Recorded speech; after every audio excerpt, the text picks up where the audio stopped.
Okay, guys, we're going to get started. Thanks for tuning in today to the webinar Wednesdays as part of our weekly webinars.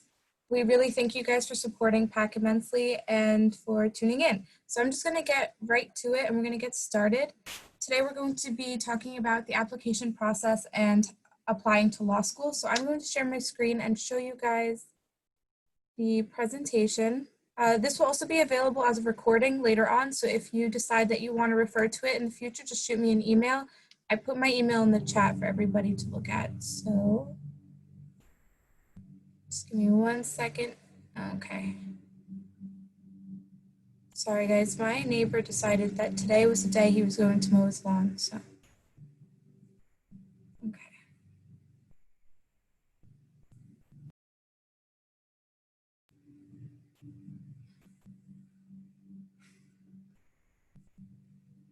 Okay. So we're gonna get started. So for those of you who don't know who I am, my name is Tala Ismail. I'm the Civic Engagement Coordinator at the Palestinian American Community Center that's located in Clifton, New Jersey.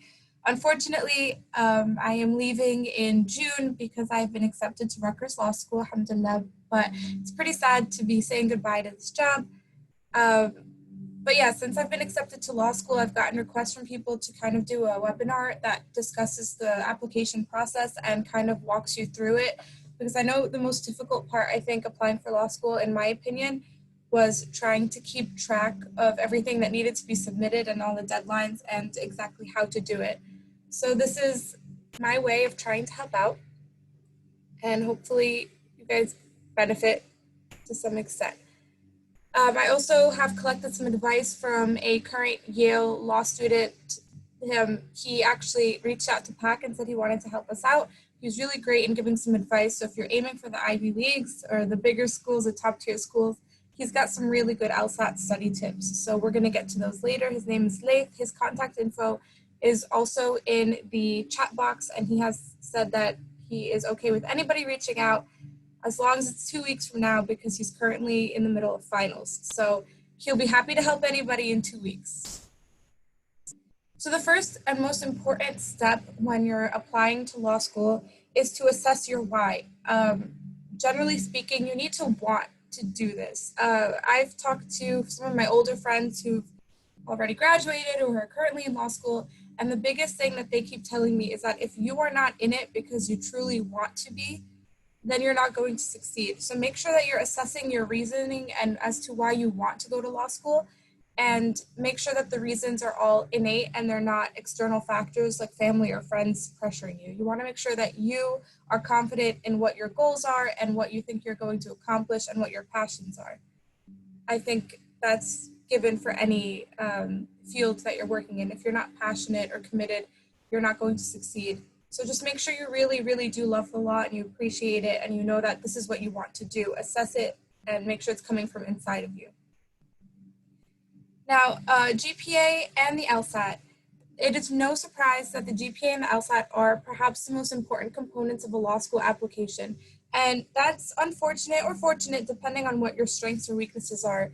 But for many people, I know that GPA and LSAT scores don't often reflect, your work ethic or your intelligence or intellect, because test taking or whatever it may be. But unfortunately, the stark reality is that your GPA should be higher than a 3, preferably higher than a 3.5 to be more competitive.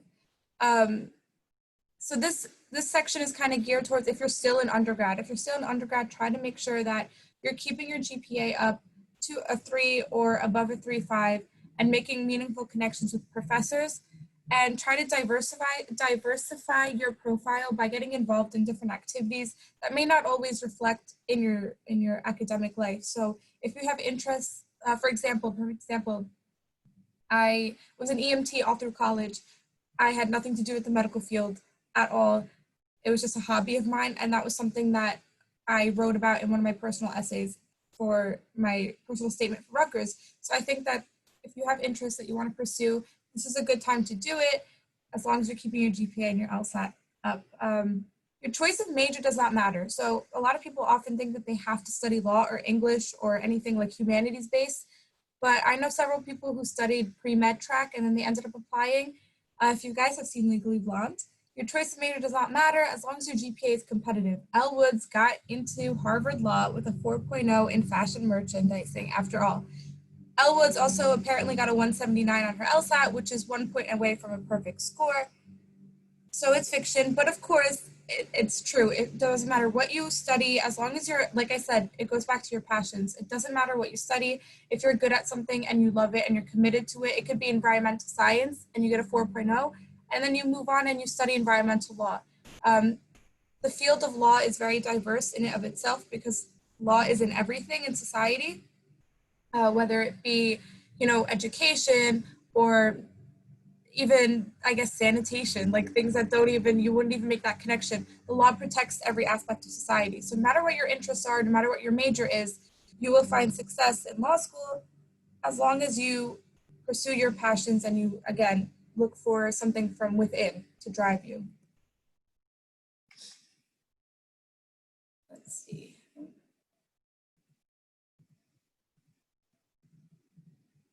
Sorry, guys. Okay. So the next step, this kind of coincides if you're in undergrad or if you're applying to law school and you haven't been in school for a while, this is a step that naturally follows as soon as you decide that you want to apply for law school. So whether that be when you're 18 and you're a freshman in college, or you're 23 and you've graduated for a few years, or you're 26, 27, 28, 30, whatever it is, you're going to create an LSAC account. This is where you can register for the LSAT, which is the admissions exam for law school. And this is also kind of where you can shop law schools. So you can look at, most law schools are available on LSAC. It's kind of like the Common App. If you applied for college through the Common App, where you fill in like one application and the information is carried over to different applications. This kind of streamlines the application process for law school in that same way. So you'd make an LSAC account. I'll show you kind of what it would look like. This is like what the LSAT page looks like.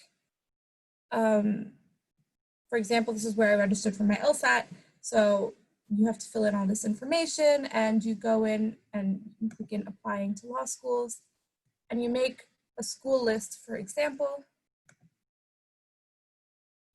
And this is where you would, again, shop for law schools. You'd put all the schools that you're interested in applying to on this page. And then you can click into the applications and open them right onto the LSAC account. And everything kind of carries over. So like the generic information that's available on every app, for example, whether you're applying to University of California or Columbia or Cornell, which are the top three here, they're all going to ask you basic demographic information. So when you start one application, all that basic demographic information does carry over to the other applications, which makes it really helpful and helps you in terms of time. So that's basically it with the LSAC account. LSAC account can also give you access to, of course, your LSAT, and then you can do the Con LSAT prep for free. It's an online course. This is probably the only free online course that's LSAC approved for the LSAT. So something worth looking into. Again, register for the LSAT, and there's prompts for LSAT writing and what your writing score is and how they score it now. Credentials and CAS, so this is the program you'd have to pay for. When you make your LSAC, you want to open this CAS account. It's an additional charge, but this is what allows you to get your transcripts and your letters of recommendations and all of that into one place so that they can be sent to schools in an efficient manner. And then again, you search for schools. Everything's pretty self-explanatory. Your account profile is kind of what you fill in. Yeah, that's pretty much it. Okay, so that's that. So now moving on to the LSAT. So the LSAT is a really big point of stress for a lot of law school applicants. I will be completely transparent and honest. I did not study for this as much as I should have. I am generally a good test taker, so I use that to my advantage. But I implore people to study, which is why I'm really glad I was able to reach out to Laith, because he gave some really good tactics on how to prepare to make sure that you're getting the best score that you can possibly get. So the thing about the LSAT is that you want a competitive score, but you also want to make sure that you're not obsessing and freaking out over this exam, because you will do worse when you're stressed. This is an exam about endurance and stamina. It's It's not particularly difficult because once you start studying, you'll pick up the different like logic games and different solutions. However, I think the hardest part, at least for me personally, and when I spoke to Laith about this, the hardest part is kind of pushing through and giving your 100% the whole way through, because it does have 5 sections and it gets time consuming, and it's a Saturday morning at 8 a.m. or 7 a.m., whatever it is, and you're stressed and you're overwhelmed and you start to panic. And when you're panicking and you have adrenaline, you're not doing your best in terms of reading carefully and applying all the skills you had been studying. So don't freak out about it. Prepare the best way that you can by building your endurance and your stamina and practicing different logic problems. So again, going back to the competitive score, you would ideally want something that was 152 or higher for most NJ schools. Depending on your GPA, you could go 150 or 148 to 150. There are other schools across the country that will take lower, of course. Florida schools might take 147 or 146, but ideally to be able to just to apply to Seton Hall and Rutgers, for example, which are in the area here, you would ideally want to get above a 150 with a GPA over 3.5 because it is a little competitive in this area and they are the only law schools in New Jersey. So you need to study, but don't overwork yourself. So 2 to 3 months of studying, 20 to 25 hours a week is ideal, but do not stress the specifics. Again, I can't stress this enough. You need to find what works for you, because if 20 to 25 hours a week is just going to make you feel stressed and overwhelmed, it's not worth it. So that is what is recommended by LSAT and by Kaplan Academy and other different resource centers for testing. However, it's kind of coming from a place of privilege to assume that people can allocate that much time every week to their studies. I had to work 2 jobs during undergrad and grad school, so things were, I didn't have 20 to 25 hours a week to just sit and study. I wish I did. Unfortunately, I didn't. So that's the reality. If you don't have the privilege, don't freak out. Don't stress yourself out. Do the best you can. I can't stress that enough. This is really about figuring yourself out, figuring out what works for you personally, and doing the best that you can. Because when you alleviate the stress, that's when you're gonna flourish and do the best and achieve, your highest rate of success. So after talking to Laith, who studied extensively, so he did go to Yale, which means he got a very good score on his LSAT. So just to compare, I got into Rutgers Law with a scholarship, and I had a 157 or 158. I'm sorry, I don't really remember. He got into Yale with a 179, which is 1 point away from a perfect score. So I asked him how he studied, just to help everybody out. I wish I talked to him before I applied, but he emphasized that it is a very learnable exam, in his words, and repeated practice to identify where you might need the most improvement. So again, that just goes back to it's a learnable exam. Learn the skills, learn the tactics, and then find where you're weak. Instead of dedicating 25 hours and drilling the same things over and over, take an exam, find your weaknesses, and work on those. And then once a week, do a practice exam. Now, he also mentioned that he is aware that he's very privileged to have had the opportunity to work with a one-on-one tutor. If you have the means to do so and the time, that is recommended to be the best way to prepare for the LSAT. You really do want to have that individualized attention in terms of the LSAT. Very important. So if you have the means to do it, yes, you should invest in a tutor. But again, like I said, some of us don't have that privilege, so self-studying is acceptable, especially if you try to do the Khan Academy online course, because it's kind of cool. It gives you, I just looked into it now, you do a diagnostic test. So you do a full-length LSAT online. It does a diagnostic. It shows you where your strengths and weaknesses are, and it develops a study plan. So daily, you have a daily plan. You log in and you do work problems every day, and it outlines where you did wrong, where you need improvement. And if you stick to it, I really truly believe that you can actually get results like a private tutor, because it's catered to what your weaknesses and your strengths are. So definitely look at Khan Academy. They offer, even for GRE, so if you're applying to like grad schools outside of the law school spectrum, Khan Academy is a great resource and it's completely free. So definitely I'd look into that.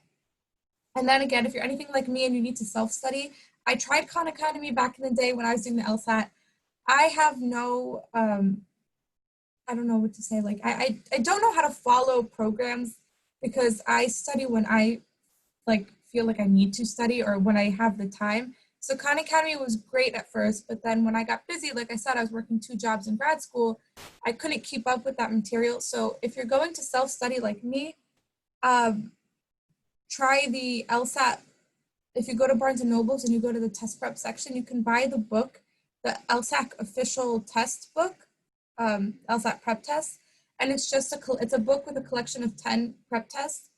And you use those to kind of time yourself to see how you are on timing. Because like I said, this is a test about stamina and commitment. So you want to see and make sure that your timing is good. And then you can work on your weaknesses when you self-score. So make sure you buy those tests and you take 1 test every week at least, a full length test, and try to mimic testing scenarios. So if you know your testing center and you have access to your testing center, you should go to that testing center. Let's say I took my test at Rutgers Law.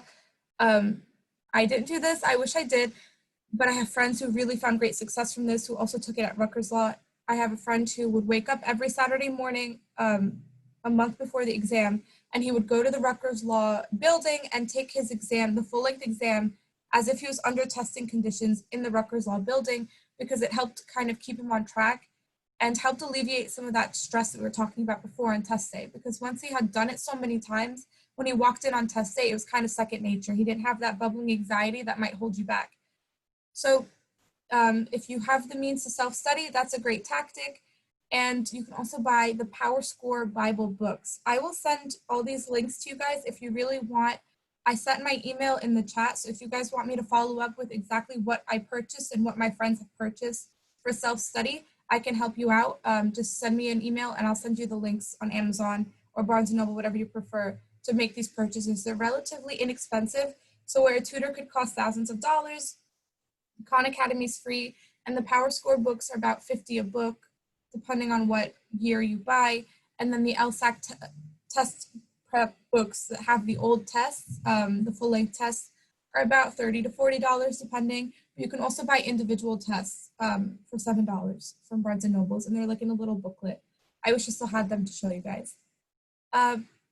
In terms of the timeline for the LSAT, you want to try to make sure to take it well before you apply. I think a big mistake a lot of people make is that if they're planning to apply to school for fall 2020, for example, they take their first LSAT in the winter of 2019, or even the spring of 2019.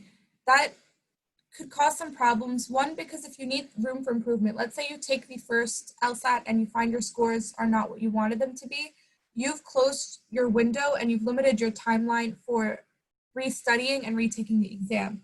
Second, the later that you have your applications completed, the less chance you have to scholarship access or even acceptance access, because most universities in the area do rolling admissions, which means they open applications in September and then they accept people on a rolling basis.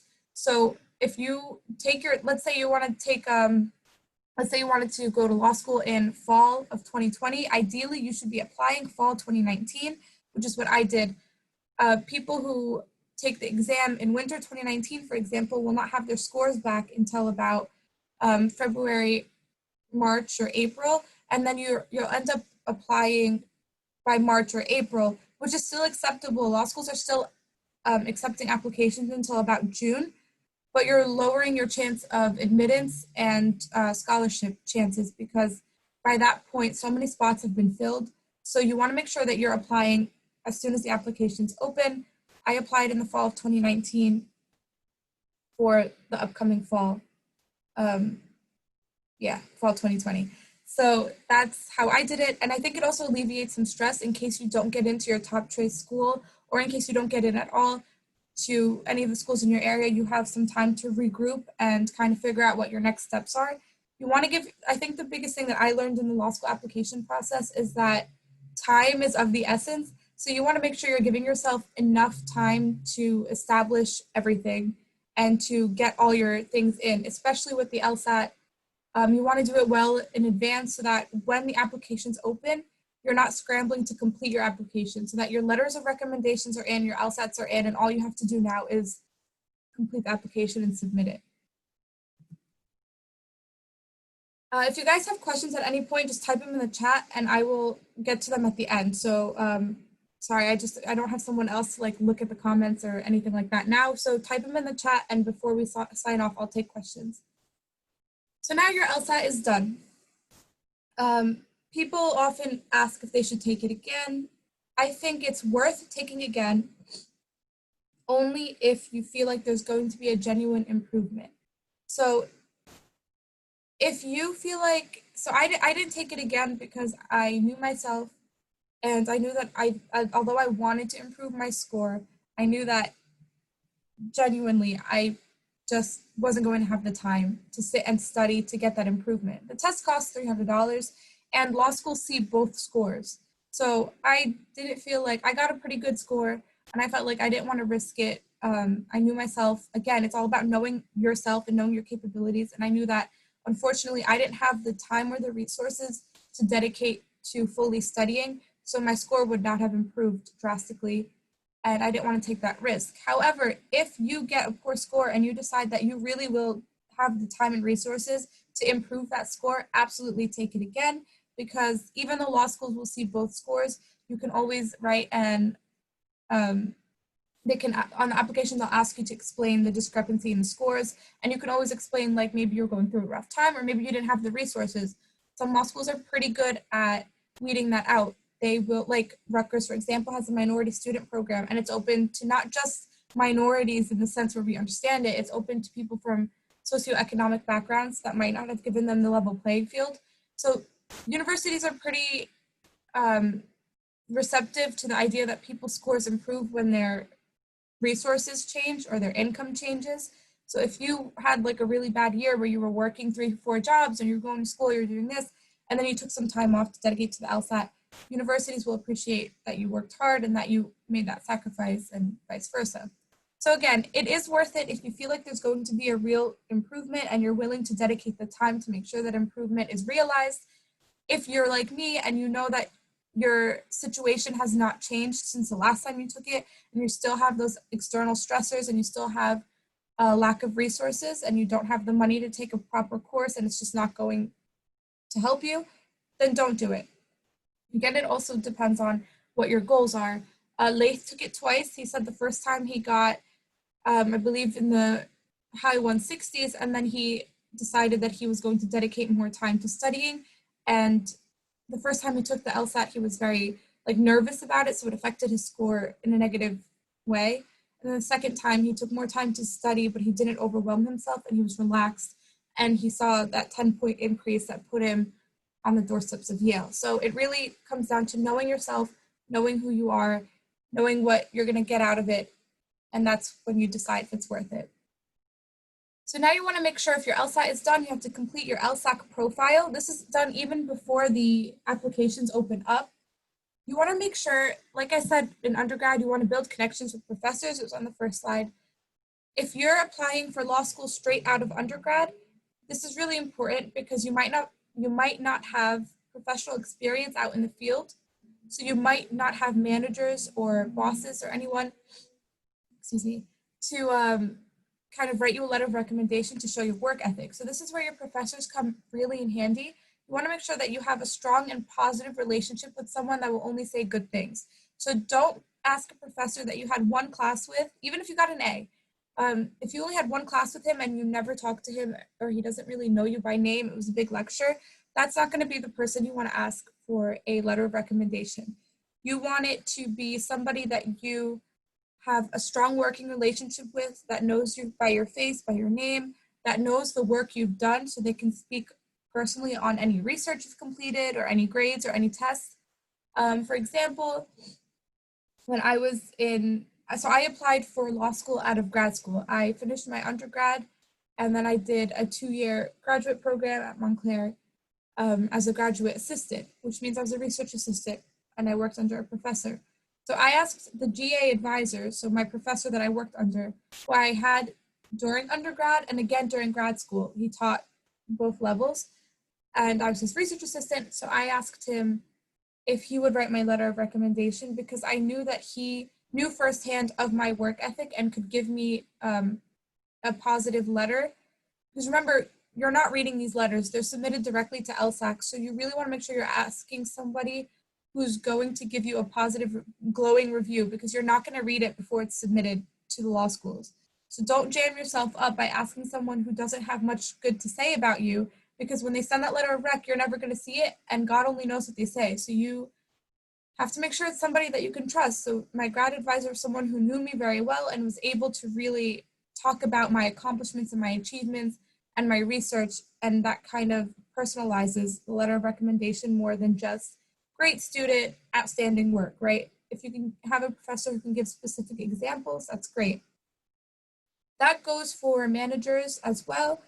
If you have any professional work experience that you think sets you apart or that you really excelled in. So like I said, law school is very diverse because the area of law is very diverse. So even if you worked at an engineering firm or you worked as, you know, an administrative assistant in a big office, whatever it is, the important thing is that you excelled in your career and that you excelled in your environment. And if you have a very strong relationship with a higher up or a manager who could really speak on your accomplishments, that'd be a great thing to write about. I worked in a camp overseas in Lebanon with refugees, working on Palestinian refugee social cohesion and empowerment. So I had asked the executive director of that NGO to write me a letter of recommendation because I knew that that work, one, set me apart and it showed that I had some professional experience outside of the classroom. And two, I knew that I did a great job there and I knew they'd leave a good review. And you just want to make sure that it shows people that you can succeed outside of the classroom. And again, you're not reading them ahead of time. So make sure that it's somebody you can trust and someone who can speak directly on your accomplishments as an individual and who won't write a generic, she was a great student or she was a great employee. You want it to be someone with a really good story. Yeah, that's pretty much what I really like to emphasize. So if you're still an undergrad, take advantage of the time you have and make sure you're building these really strong connections with professors. Hop in and pop into office hours, put in the time. Again, it's not all about grades. Yes, you want to maintain that GPA, but if you have a really strong relationship with the professor, you may have gotten B's or C's in his class, but he really thinks that you're a great student, that might be your person, as long as you really have taken the time to get to know them. So now the LSATs are done, letters of recommendations are in. So your LSAC profile should generally be complete. That would be the CAS thing that I referred to in the beginning, the CAS program. That is complete, which is a great thing. Once that's complete and your transcripts have been sent, transcripts are really easy to send in. You follow the prompts on the LSAC account and you request them digitally from the schools you've gone to. So it's really a very easy process. So once all that is in, your CAS profile is complete, which is so important because it helps you alleviate the stress. You want to have all of that done before applications even open. So again, I applied fall 2019. I had the CAS stuff done by the summer. That way, as soon as applications opened, because remember, you want to be earlier, as soon as they opened, I was able to submit my applications without waiting for letters of rec or my LSAT scores to come in or my transcripts to come in. So the sooner you prepare everything in advance, the sooner you can submit your applications, which opens the doors for scholarship money and acceptance, right? Now, applications are pretty straightforward. Most that I've done were pretty much the same throughout. Some of them ask other questions. I put the Rutgers symbol because I'm going to Rutgers, inshallah, in August. But they're pretty much straightforward. They ask you demographic information, GPA. It'll reiterate a lot of the stuff that's already in your transcripts or things you filled out. But again, be very careful because they're also looking to make sure that you can read instructions. So be very careful, read instructions, do the whole nine. But generally speaking, the applications are pretty self-explanatory. They ask like short answer questions, any awards you've achieved or any memberships that you had in college or after, your employment history.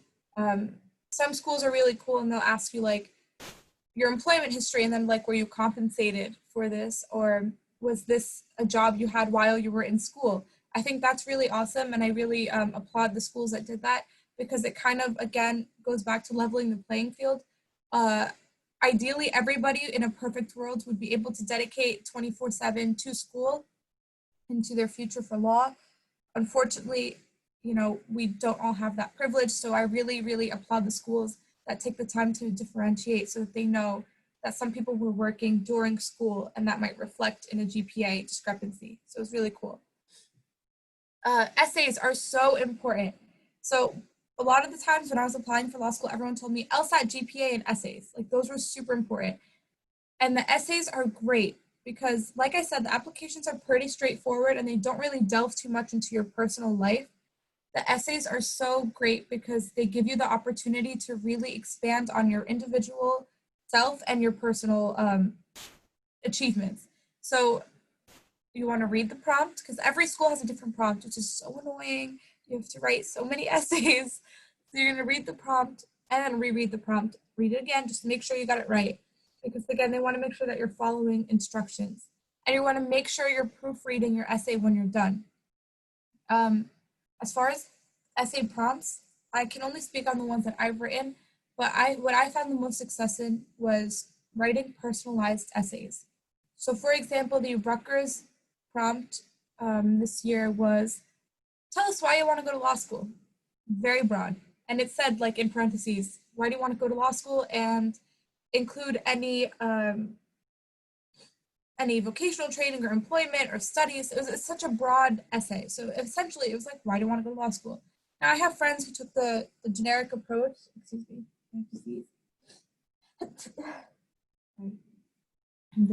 I have friends who took the generic approach, and they said, I want to go to law school because, and they just wrote like their aspirations for law and why they wanted to go to law school. And that's perfectly fine. If that's your writing style, they got in. So that works. Me personally, I've always been one of those writers that likes to fluff up stuff. So I wrote, why I want to go to law school, and I went into details about, like, I outlined the different things I'd done throughout the years and connected them all to the overarching goal of, helping humanity. And I connected that, I was an EMT and I worked in the refugee camps and I worked in diners and interned at nonprofit law firms. And all of this was to build up to that overarching dream of advancing, the goals of humanity and how law school fits into that. So I made it kind of like a story. If you guys are interested in reading my essay, just tell me in the chat and send your email. I'll email it to you guys just so you can get a better idea of what I meant by personalizing it. I wrote it more like a narrative instead of like I want to go to law school because. I opened it up as a story and kind of let it tell itself. So I guess it worked. I'm not an expert on this, but I did get a very generous scholarship, almost a full ride.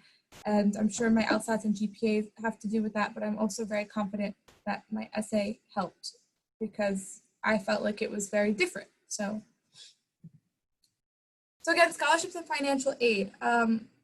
So I have been lucky enough, alhamdulillah, to get a very generous scholarship, academic-based scholarship from Rutgers Law. Very excited about it.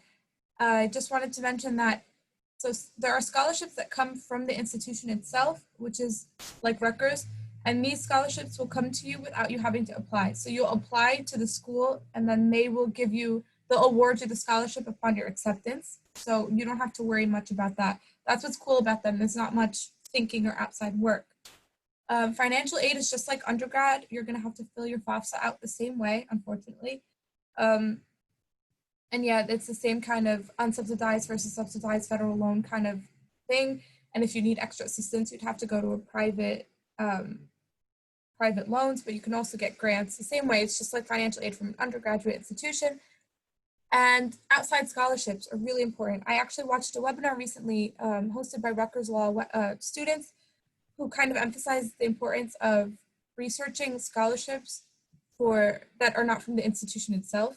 I wasn't aware of how many scholarships were available to people like me as an Arab American. If I just do a quick Google search, there are so many scholarships that are available just for people like me. And I think that's awesome.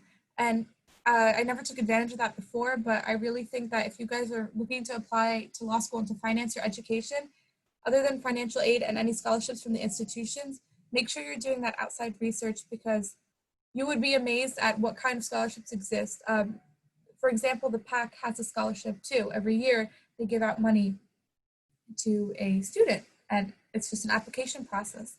So just keep your eye out for these applications and these different resources for money. Free money is good. Don't sleep on it. Make sure you get it, right?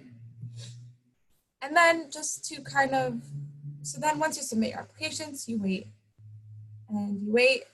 And if you're like me, you have nightmares about rejection, but then you wait some more.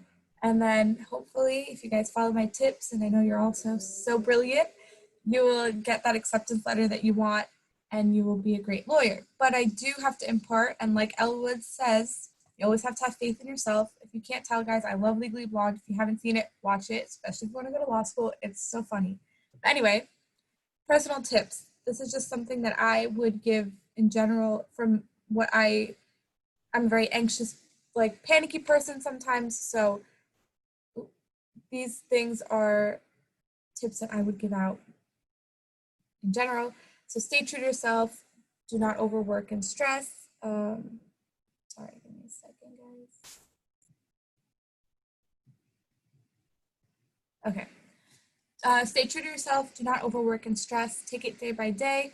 Try your best because at the end of the day, it's all you can do. I generally get really anxious and I cry a lot and I have these like panic stricken moments. But at the end of the day, you just have to try your best because that's really all you can do.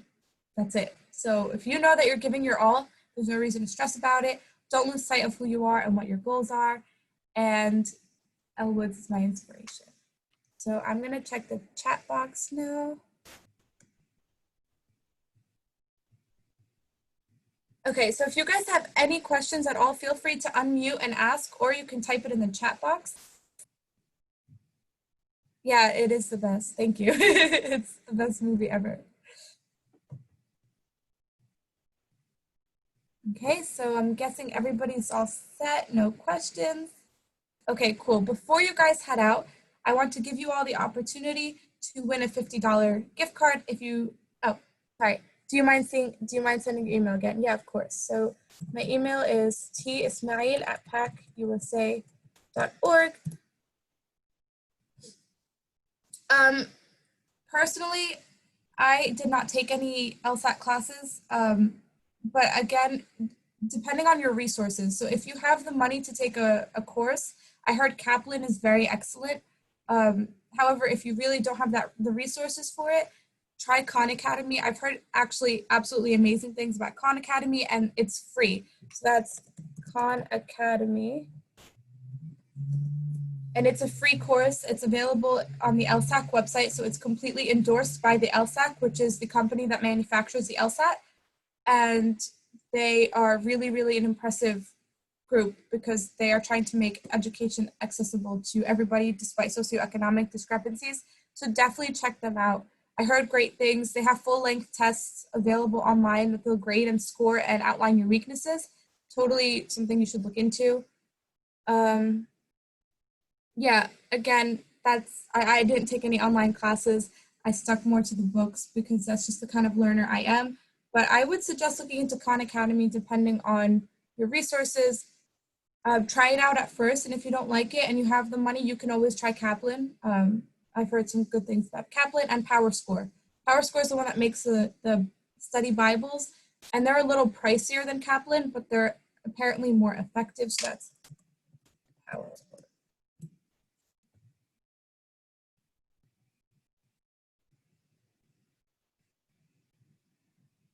So would it be your first, so the question is, I do plan on taking the LSAT in August. Do you think that it's the best time for applying to law school for fall 2021? So you wanted to apply for the next year? Yeah, I think that's actually pretty good timing, depending on when you get your score and what your score is. So if you get your score in August and you're pleased, because now that the LSAT, I don't know if you guys have heard, kind of stinks. I took the LSAT on paper, but the new LSATs are online. I don't know how you feel about that. The good thing about the online LSAT is that scoring is so much quicker. So that might be actually perfect if you're very happy with your score. So if you get your scores in August and you get that score you're looking for or the score you want for your schools, then that's absolutely perfect because you'll have your results by September, and the applications open about September 23rd-ish, like at the end of September. And even if you apply in like November or like late fall, it should be fine. I ended up actually submitting my applications. I'm a chief procrastinator. So I had everything in by September, but by the time I actually finished my essay, I would say I submitted by November, end of November, like right before Thanksgiving, and I still got a really nice scholarship. So if you are happy with your score that you get in August 20, if you're like, that's the score you're going to submit, absolutely. If you decide you want to retake it, that's still fine. I'm not saying you can't apply in January, February, March, or April for 2021. You still can, and I know so many people who have great success.